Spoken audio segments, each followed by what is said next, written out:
Hi everyone, in this lecture I am going to discuss about the Harappan religion.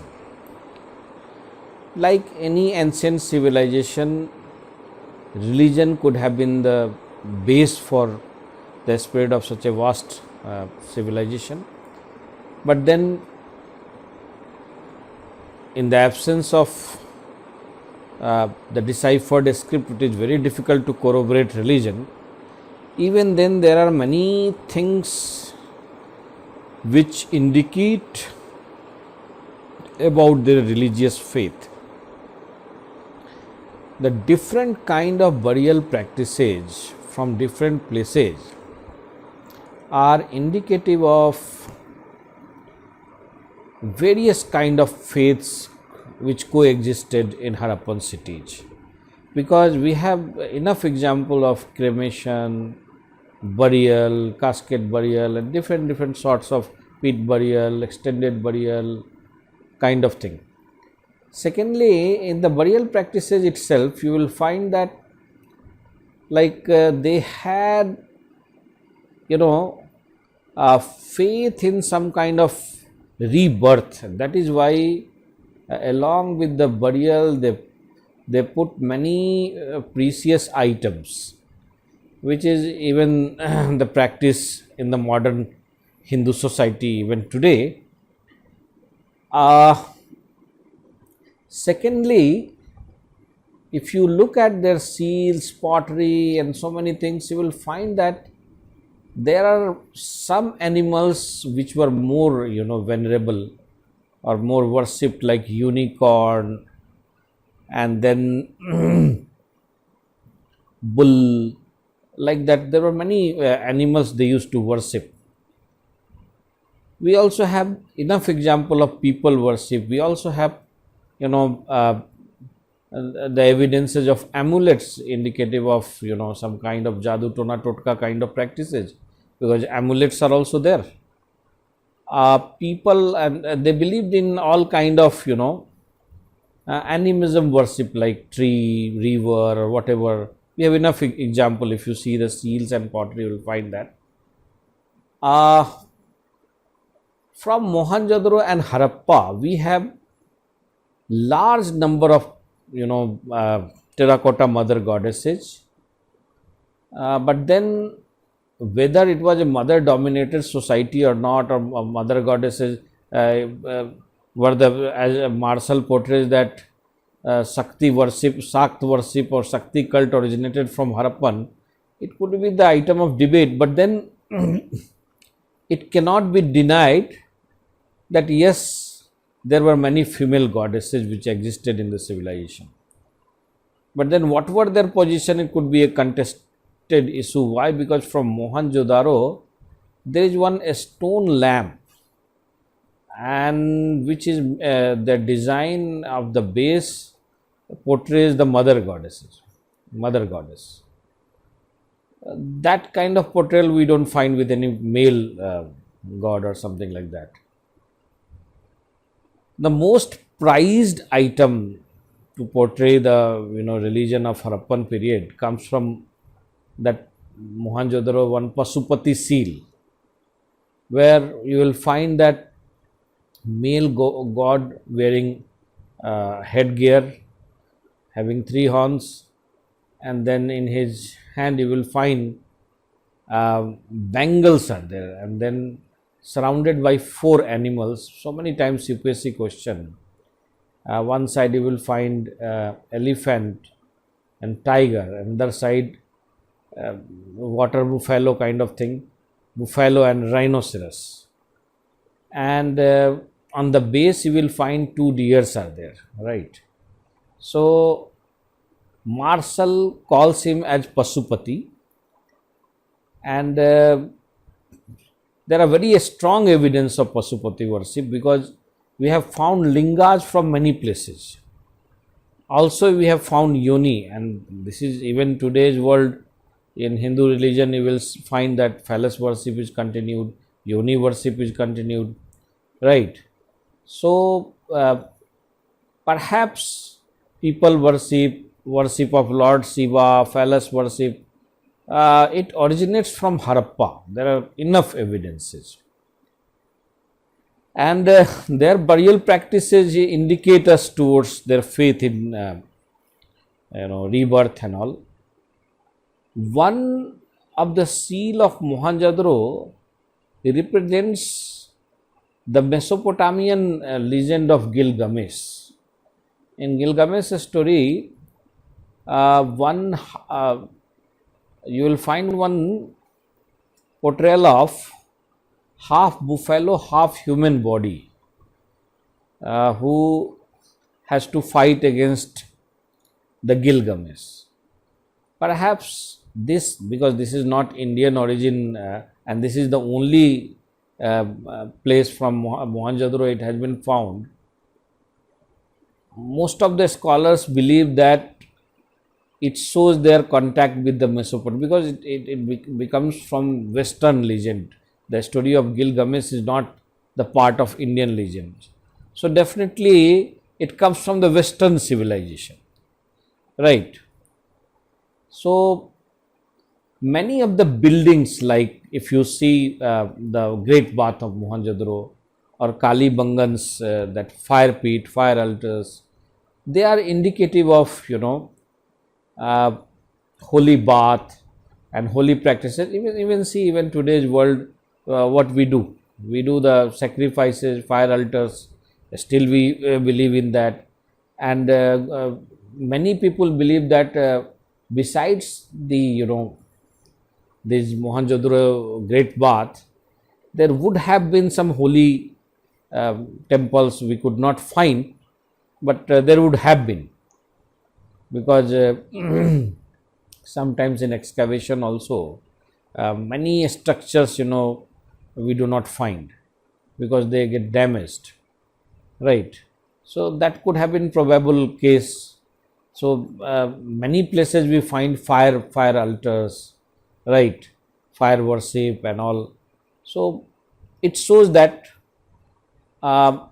many tradition what we have in present time, especially in terms of religion, they are into continuity with the Harappan religion. Thank you very much. Hi friends, in this lecture I am going to discuss about the Indus script.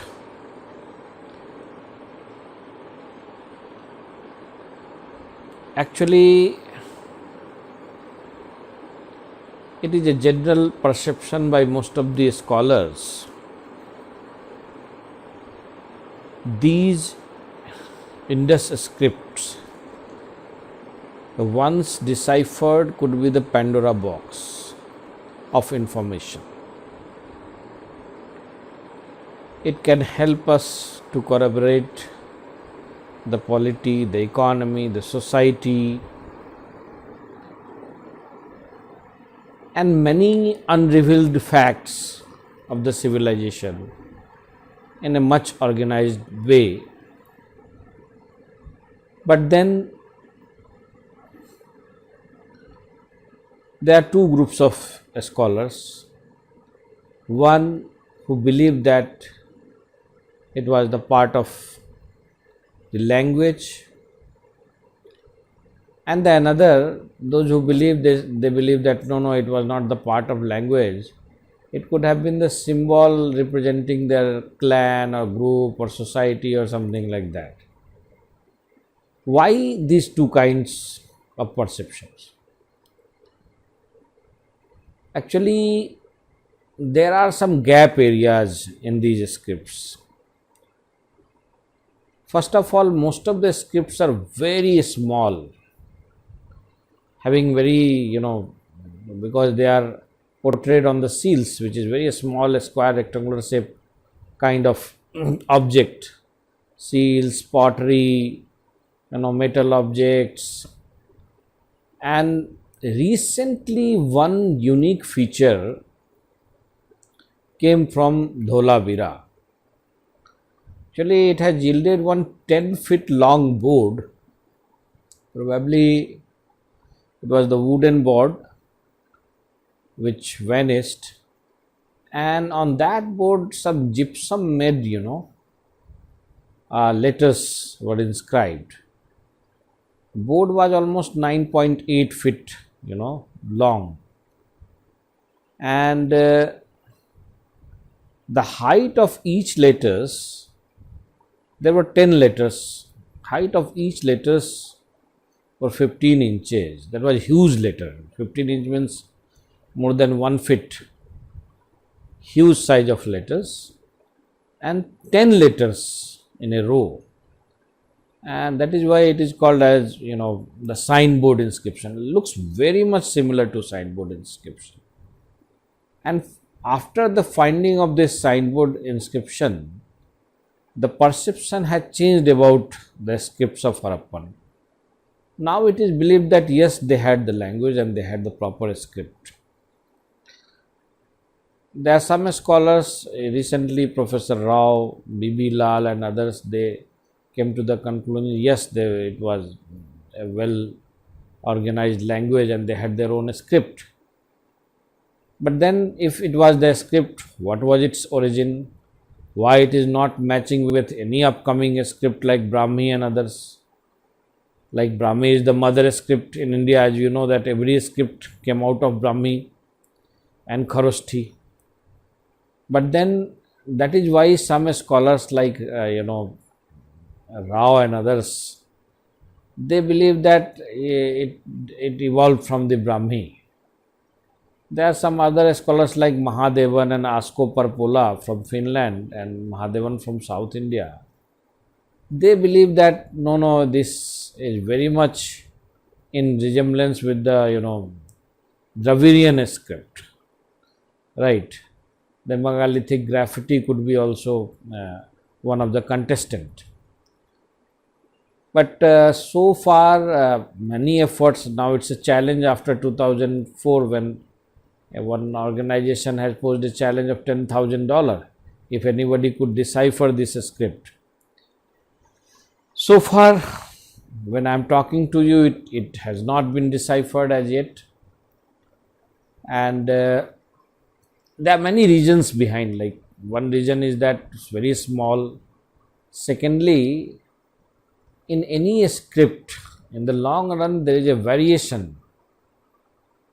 But in this script, we don't find any variation in the script. So that indicates that it was largely used by some elite people or a very few people for some specific purpose or so. Second problem with this script, that generally what happens when we are unable to decipher a script, if you get any bilingual script, it helps us to decipher the script. Here the problem is that we don't have any bilingual script also. The third problem with the script is that it is more like a pictorial script. So many, actually at one point most of the scholars agree that yes, it is a pictorial kind of a script. Another thing on which they agree is the style of writing, that is from right to left, right. This is proposed by B.B. Lal and others. So that is known as Bustro-Federn style of writing. So on these two things, agreement have occurred among the historians. But then rest of the things are still speculative, and we cannot conclude if definitely once we get this script, that is going to change many of our perceptions which have been built on just watching and observing the buildings, right. So let's see what comes out.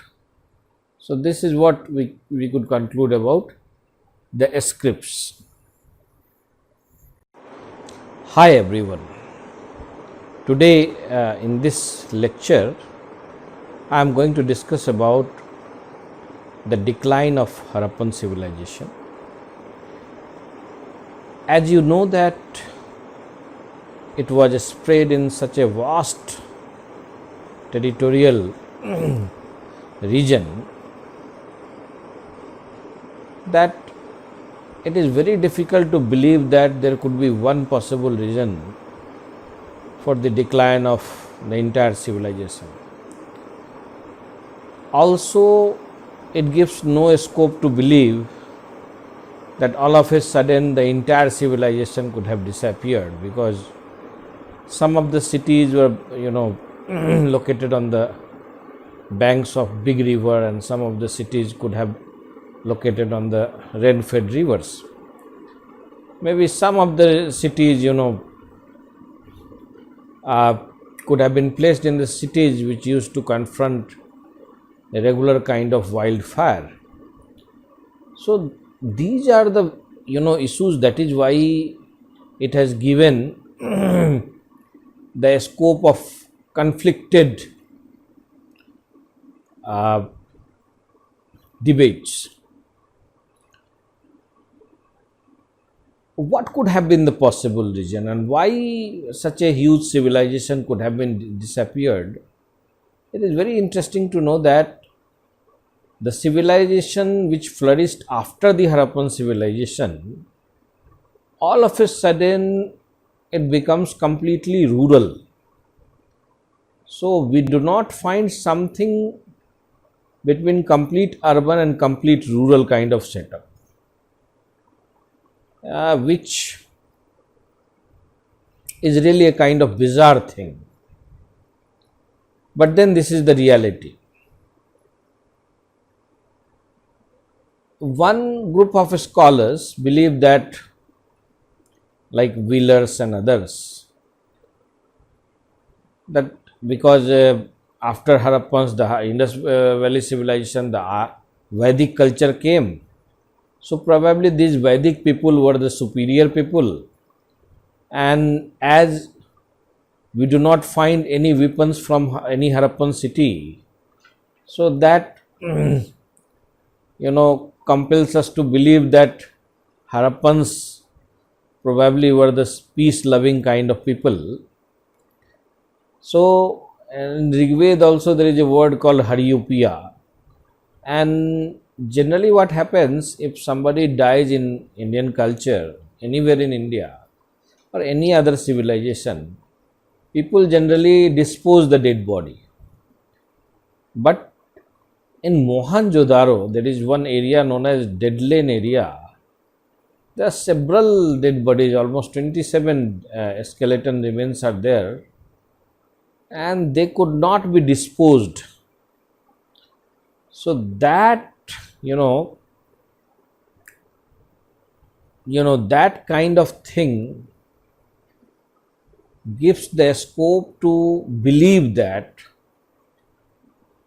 some foreigners came, some raiders came, and they attacked on the civilization, and then everyone was busy to escape, so nobody could take care of the dead body, and they remain undisposed.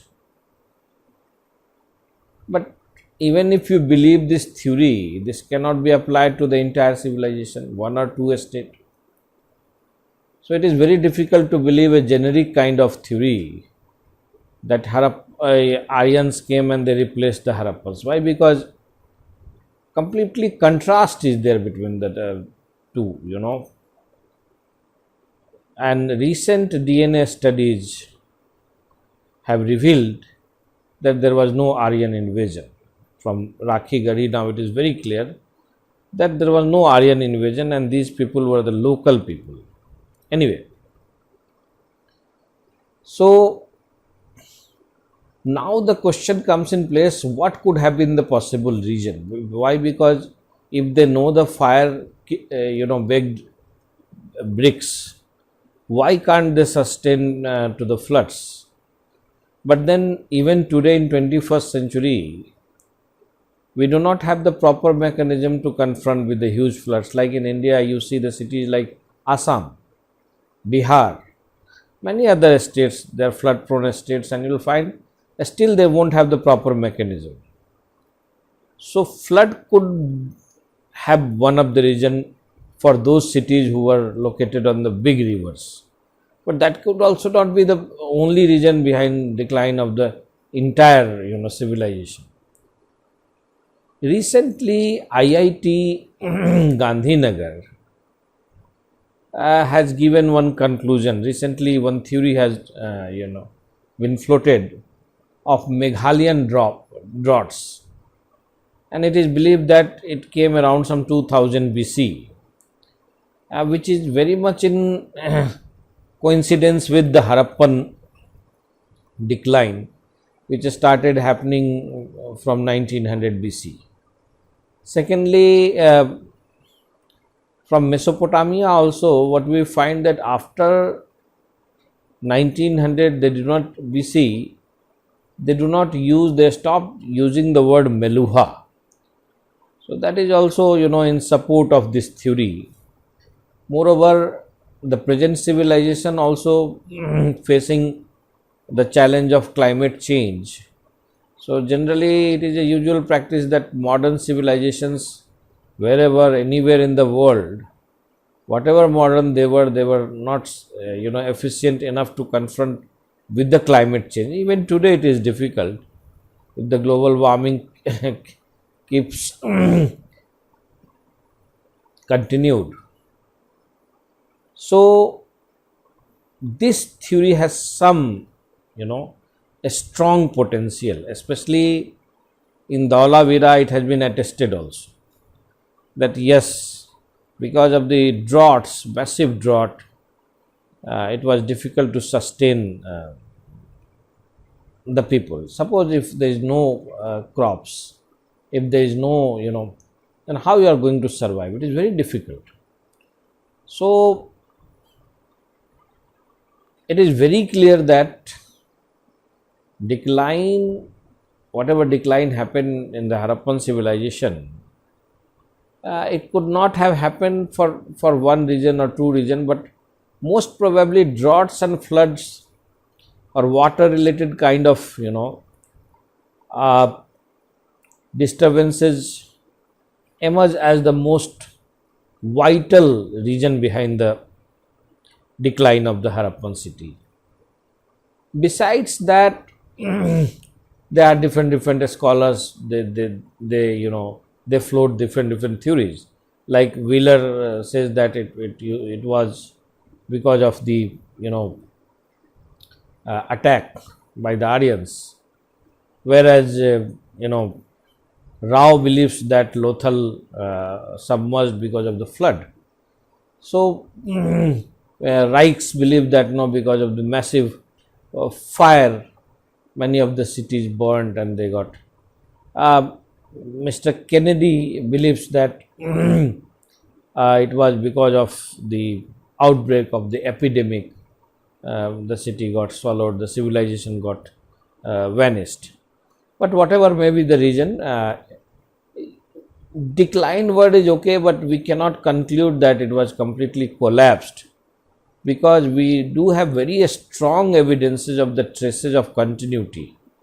If continuity was there, how come you conclude that it was completely vanished? So that is why the word decline is used. You cannot use the word vanished or collapsed or something like that. But then